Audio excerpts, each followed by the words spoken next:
Hello बच्चों, नमस्कार।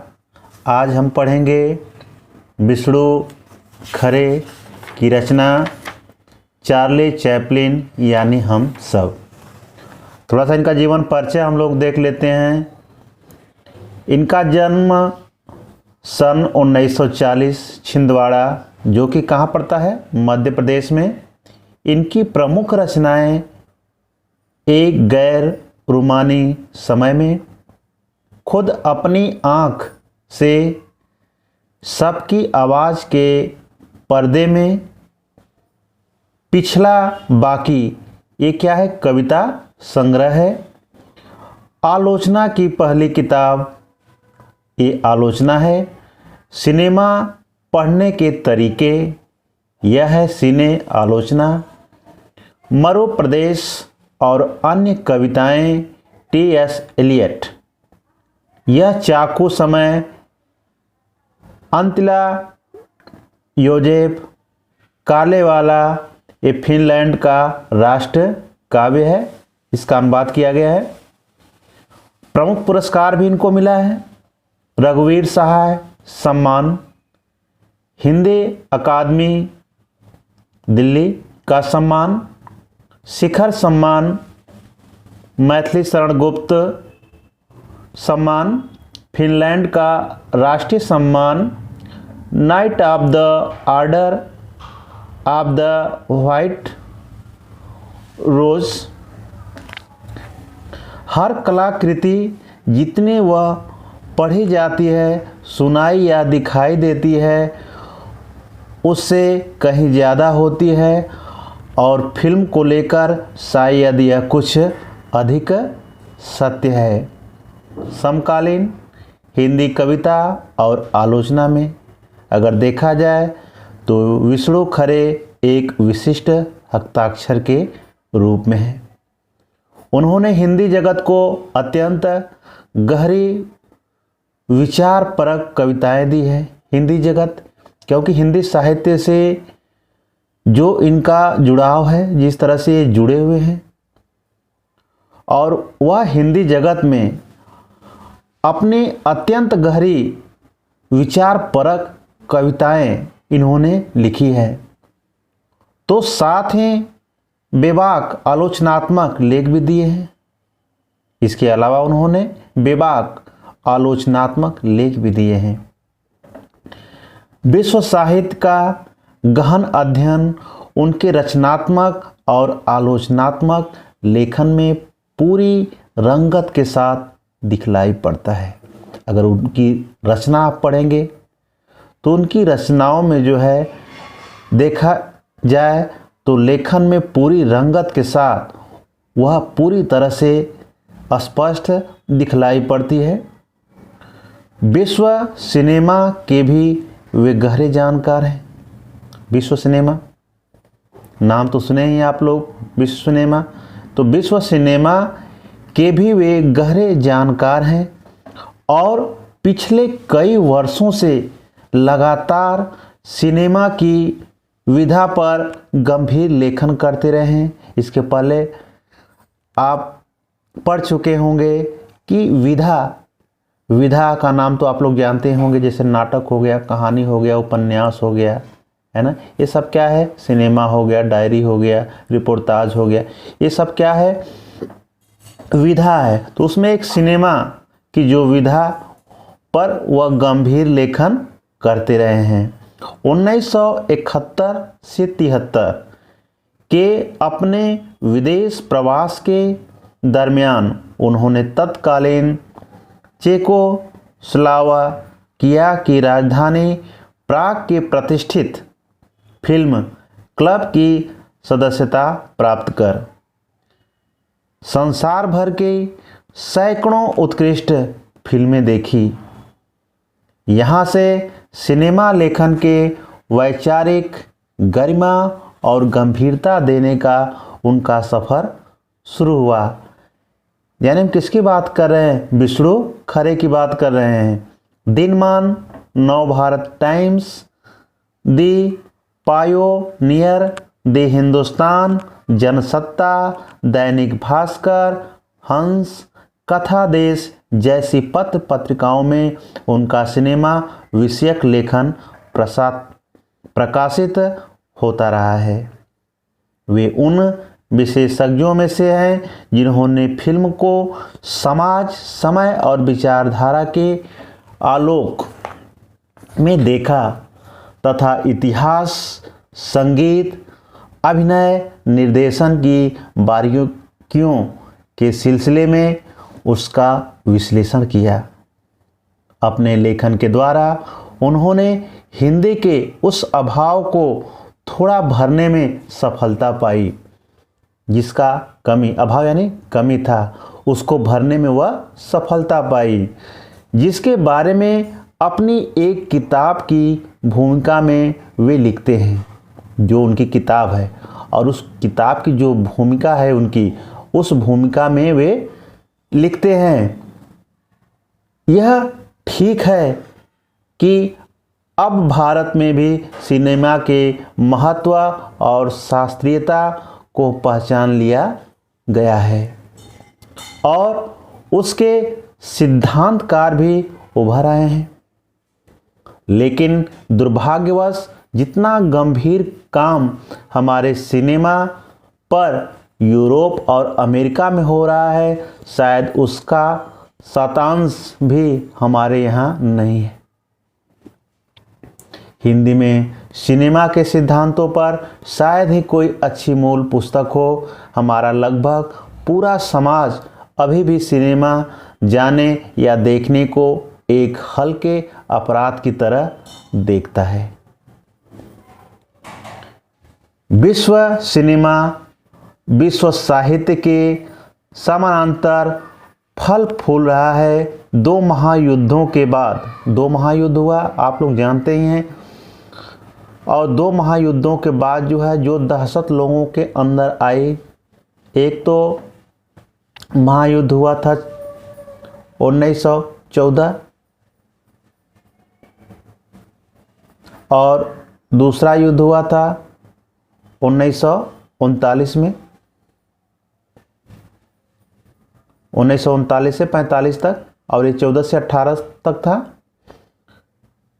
9 स्वतंत्र देशों का नैतिक भूगोल औपनिवेशिक दास्ता का मानसिक अवक्षेपण, विश्व सिनेमा जिस कौशल से ये विषय लगातार बिंबित करता रहा, उसके विकास में चार्ली चैपलिन नामक महान अभिनेता का बड़ा योगदान है। अगर हम चार्ली चैपलिन की बात करें तो यह एक ऐसे अभिनेता थे जो कि एक सिनेमा जगत को एक नया रूप दिया,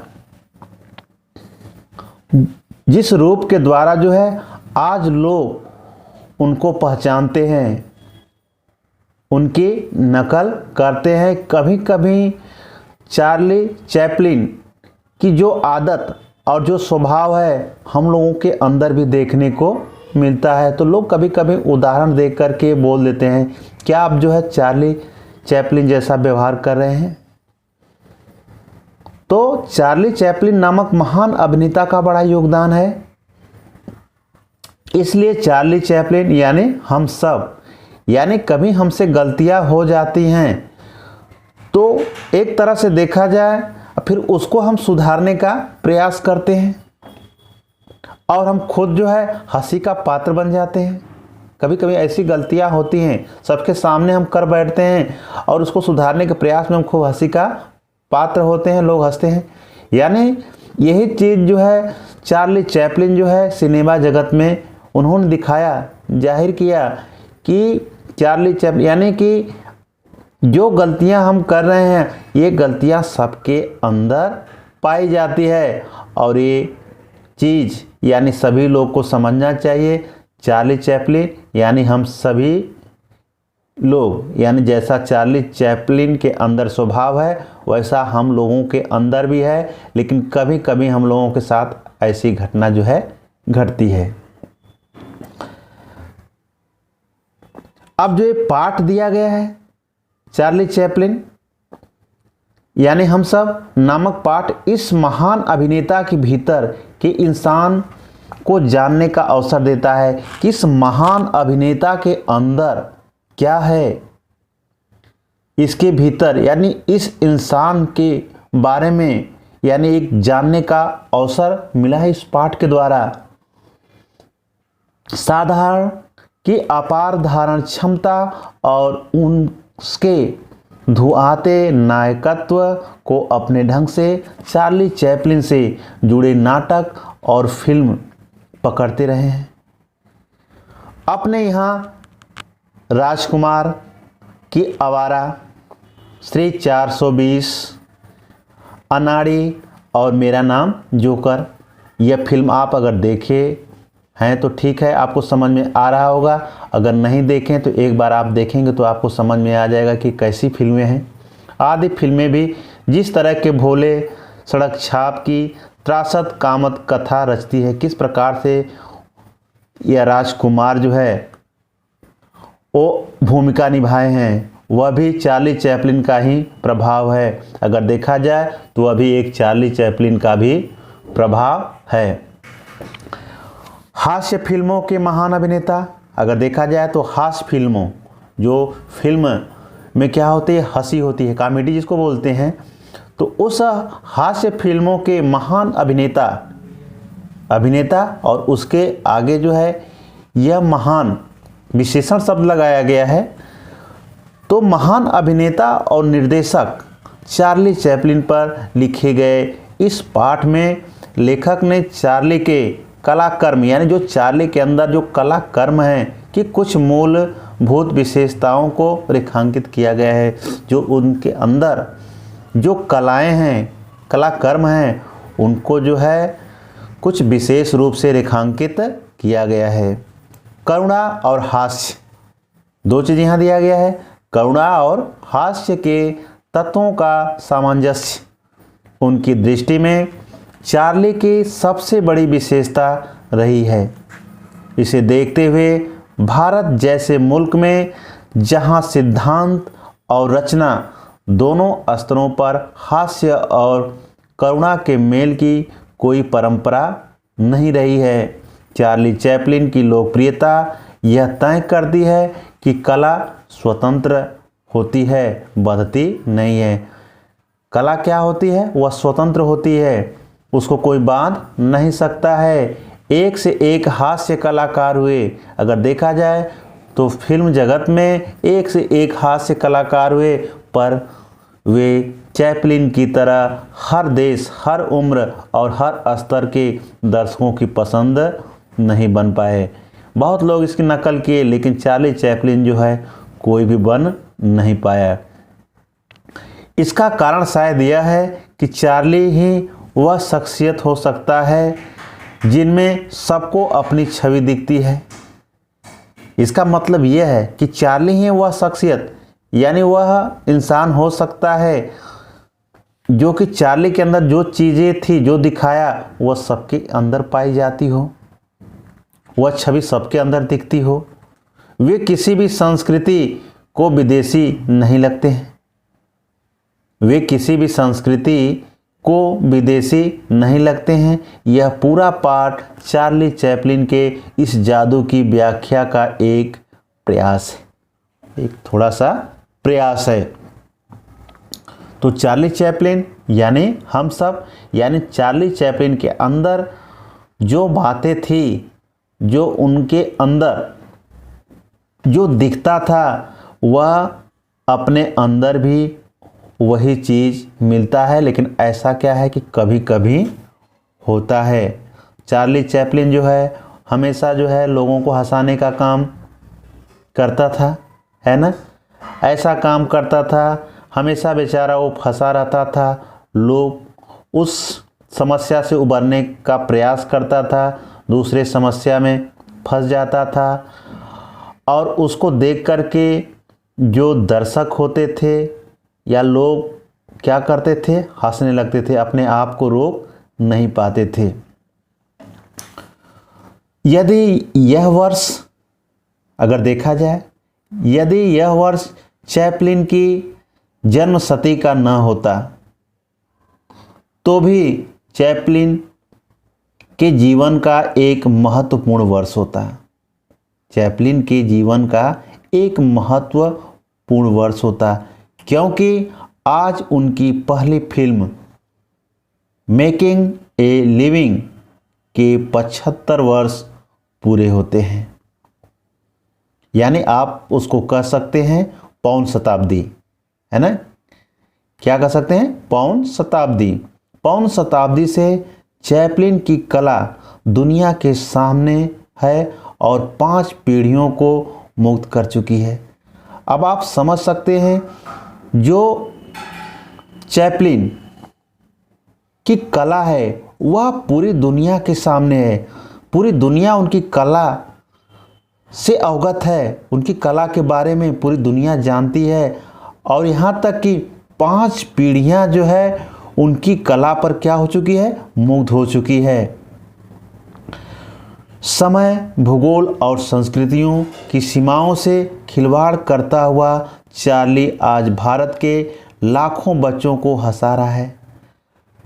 यानी समय, भूगोल और संस्कृतियों की जो सीमा होती है, उस सीमाओं से वह खिलवाड़ करता हुआ, ऐसे चीज़ों से वह खिलवाड़ करता हुआ चार्ली जो है आज भारत के लाखों बच्चों को हंसा रहा है।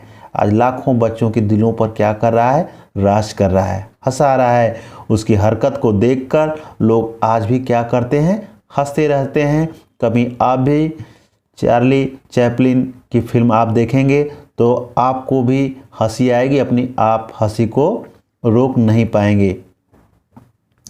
जो उसे अपने बुढ़ापे तक याद रखेंगे, यानी जो हंसी जो उसको देखे हैं वह उसे बुढ़ापे तक याद रखेंगे। यानी किसको? चार्ली और चैपलिन को। इस तरह से वह फिल्म में भूमिका निभाता था और लोगों को क्या करता था? हंसाता था। पश्चिम में तो बार बार चार्ली का पुनर्जीवन होता है। पश्चिम में अगर देखा जाए तो चार्ली का पुनर्जन्म होता है बार बार, क्योंकि वहाँ पर लोग जो है बराबर चार्ली को क्या करते हैं? याद करते रहते हैं। और जैसे मालूम पड़ता है कि चार्ली चैपलिन जो है आज भी जीवित है। विकासशील दुनिया में, विकासशील यानी जो विकास कर रहा है, तो विकासशील दुनिया में जैसे जैसे टेलीविज़न और वीडियो का प्रसार हो रहा है, विकासशील दुनिया में अगर देखा जाए तो जैसे जैसे टेलीविज़न आप देख ही रहे हैं और वीडियो के माध्यम से क्या है? वीडियो के माध्यम से आप बहुत कुछ देख लेते हैं। तो टेलीविज़न और वीडियो का प्रसार हो रहा है।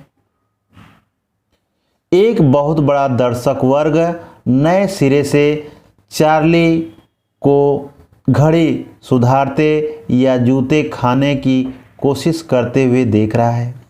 अब देखिए यहाँ पर,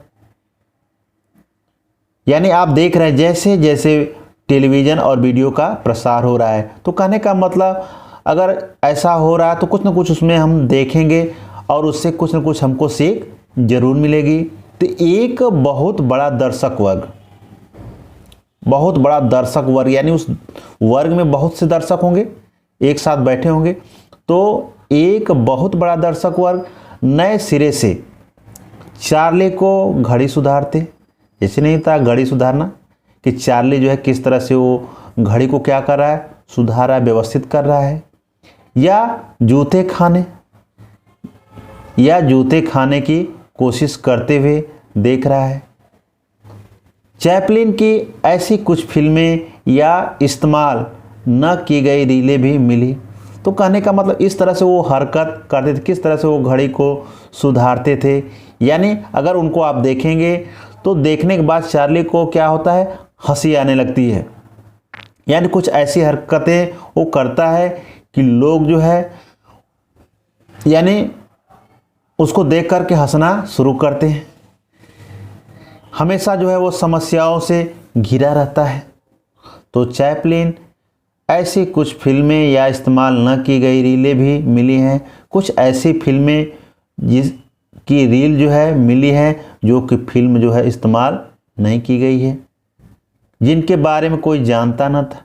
ऐसी रील के बारे में कोई जानता भी नहीं था। अभी चैपलिन पर करीब 50 वर्षों तक काफ़ी कुछ कहा जाएगा। अगर देखा जाए तो जो चैपलिन द्वारा निभाई गई भूमिका है वह अभी 50 वर्षों तक काफ़ी कुछ कहा जाएगा। 50 वर्ष तक जो है लोग तो नाम अभी लेते ही रहेंगे, बाद में जो होगा वो होगा, लेकिन चार्ली चैपलिन जो है अभी 50 वर्षों तक उनको लोग क्या करेंगे, याद करेंगे। आगे समझ में, तो उनकी फिल्में भावनाओं पर टिकी हुई है। जो उनकी फिल्म होती है वह भावनाओं पर पूरी तरह से टिकी हुई है, बुद्धि पर नहीं। किस पर टिकी होती है? भावनाओं पर, बल्कि बुद्धि पर नहीं। Metropolis, the cabinet of doctor Caligari, the Rowanshield, last year in Marienbad, the sacrifice जैसी फिल्में दर्शक से एक उच्चतर एहसास की मांग करती है, एक उच्चतर एहसास की मांग करती है।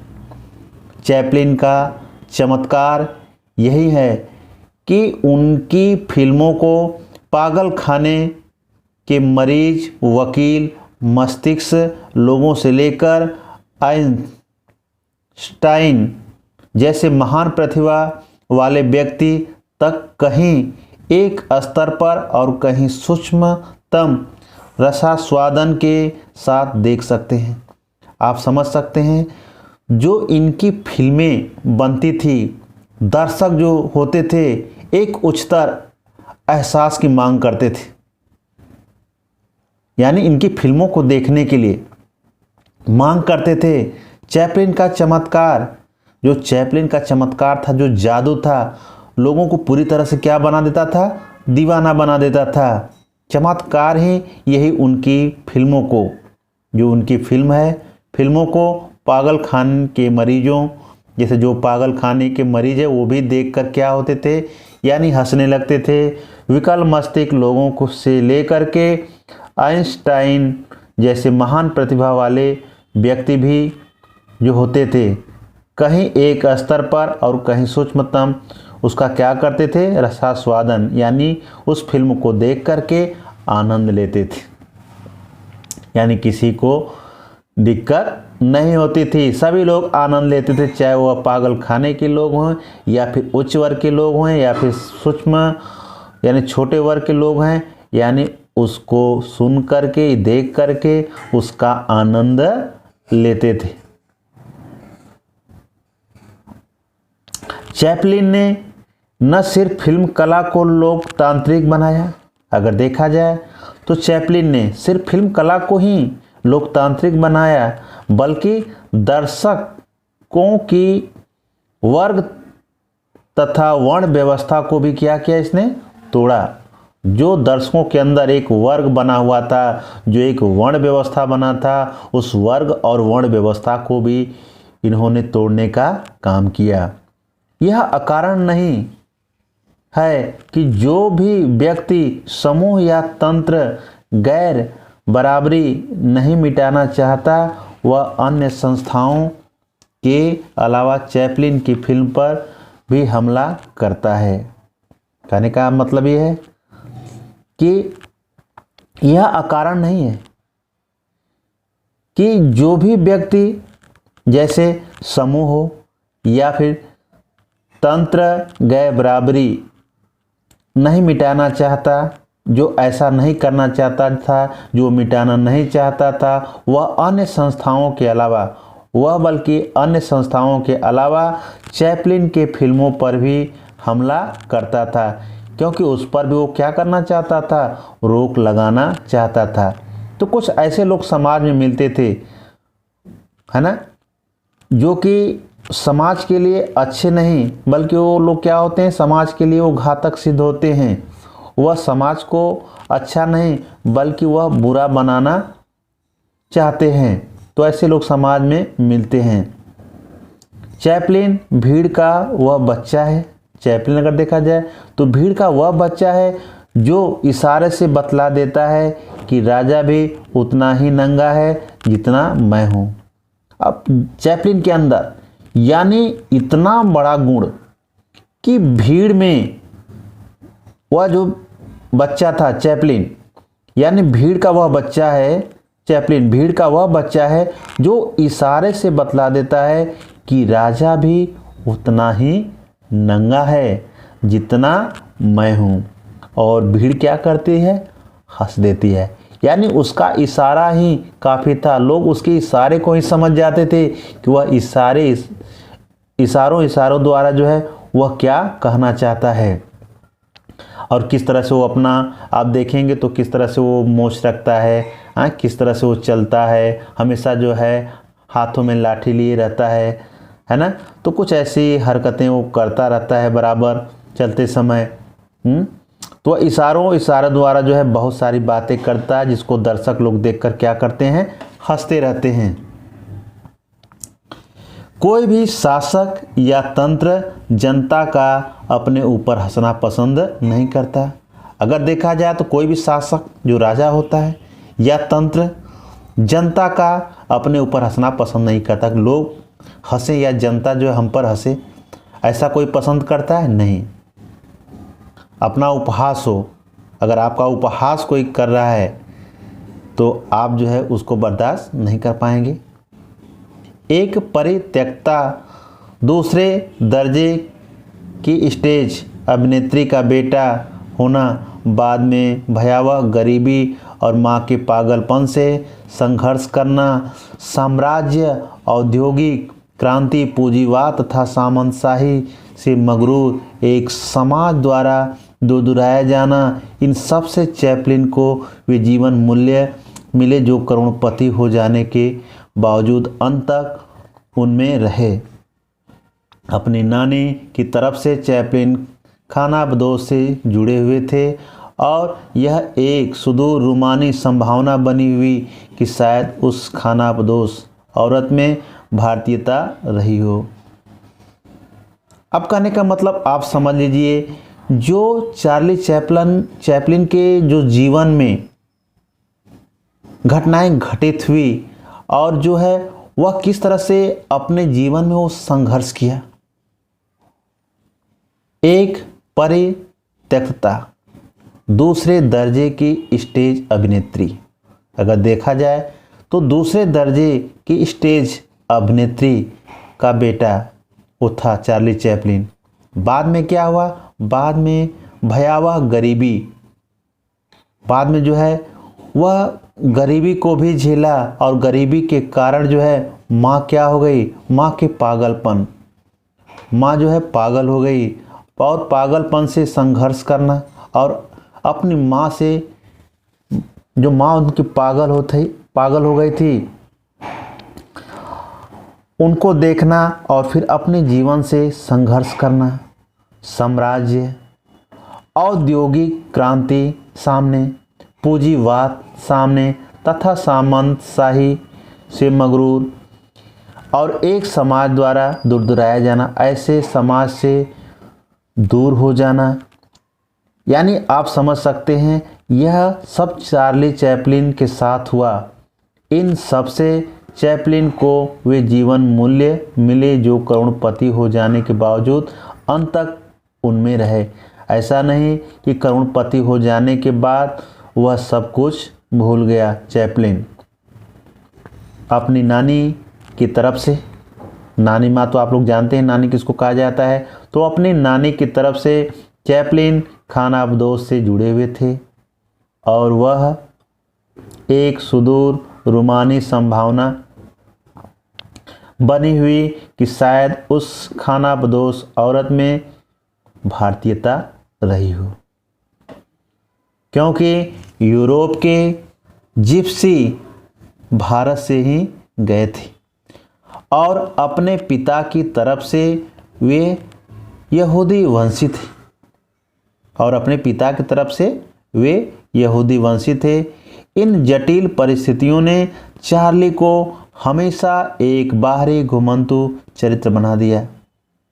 अब समझ लीजिए इन जटिल परिस्थितियाँ चार्ली चैपलिन के सामने आई और उस परिस्थितियों के साथ ही चार्ली को हमेशा एक बाहरी और घुमंतु, आप जानते हैं घुमंतु का मतलब क्या होता है, जो लोग इधर से उधर है ना आना जाना उनका रहता है, उन्हें घुमंतु कहते हैं। और जो लोग कुछ तो फालतू घूमने वाले होते हैं तो उनके जीवन का कोई अर्थ नहीं होता है।